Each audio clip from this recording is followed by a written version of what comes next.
ఖరీఫ్ మొదలైంది. రైతులు పొలాలకు పోతున్నారు. అందరూ సంతోషంతో ఉన్నారు.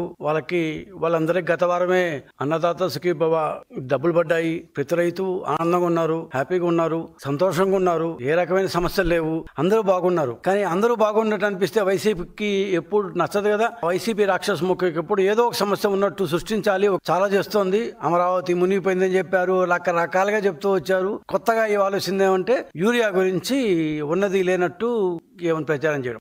ఈ రోజు రైతుకి ఎంత కావాలో అంత యూరియా ఆంధ్రప్రదేశ్ లో ఉంది. ఈ విషయంలో ఎటువంటి సందిగ్ధాలకు తావులేదు. ఏమంటే ఎంతెంత యూరియా మనకు కావాలో, మన ఖరీఫ్ ఈ రోజుకి ఎంత యూరియా కావాలో అంతకంటే ఎక్కువ యూరియానే మనం ఇప్పటికి వాడేశాము. ఇది కాకుండా మన దగ్గర దాదాపు 94,892 టన్నులు నిన్న సాయంత్రానికి మన దగ్గర బఫర్ స్టాక్ ఉంది. ఇది కాకుండా ఇంకా 53,000 టన్నులు కేంద్రం నుంచి దాదాపు వచ్చి పోర్టులోకి చేరుతోంది. సో ఇంత ఉన్నప్పుడు అసలు ఈ యూరియా సమస్య ఏంటి, ఎందుకు వచ్చింది, అసలు సమస్య ఉన్నట్టు ఎందుకు కనపడుతోంది?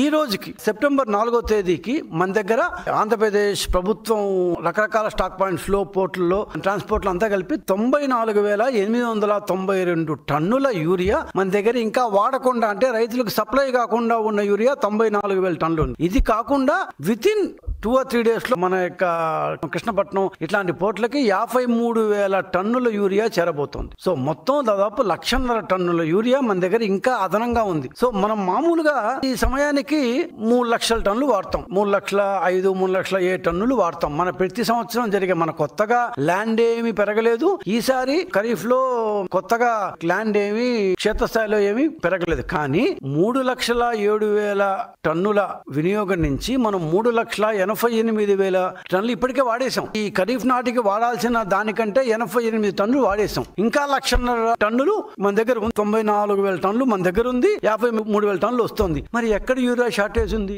ఎక్కడుంది యూరియా షార్టేజ్? ఆంధ్రప్రదేశ్ సంబంధించిన వరకు యూరియా షార్టేజ్ లేదు. ఖచ్చితంగా స్పష్టంగా చెప్పొచ్చు. డిస్ట్రిబ్యూషన్ లో ఏమైనా చిన్న చిన్న ప్రాబ్లమ్స్ ఉండొచ్చు. ఆ ప్రాబ్లమ్స్ వల్ల రైతులు బహుశా మనకు యూరియా దొరకలేదేమో అంటూ సోషల్ మీడియా ద్వారా చేస్తున్న ఈ ప్రచారాన్ని చూసి ఏమో జరిగిపోతుందేమో అంటూ పొలోమంటూ అక్కడ ఉన్న షాపులకు వెళ్ళినప్పుడు ఆ షాపుల్లో ఉన్న 4-5 ఫోటోలు తీసి సాక్షి ఇవాళ 1వ పేజీ, 2వ పేజీ, 3వ పేజీ, 4వ పేజీ మొత్తం యూరియా యూరియా అంటూ నింపేసింది. ఈ సాక్షి అనే ఒక పత్రికకి, దాని యాజమాన్యానికి, వాళ్ళ పార్టీకి రాష్ట్రంలో ఎప్పుడు ఏదో ఒక సమస్య ఉంటున్నట్టు చూపిస్తూ ఉండాలి. లేకపోతే వాళ్ళకి నిద్ర పట్టదు. ఆక్సిజన్ లేకపోతే పనిచేట్లయితే ఉండడో, సమస్య ఉంది అన్నట్టు చూపించకపోతే సాక్షి కానీ వాళ్ళ యాజమాన్యం కానీ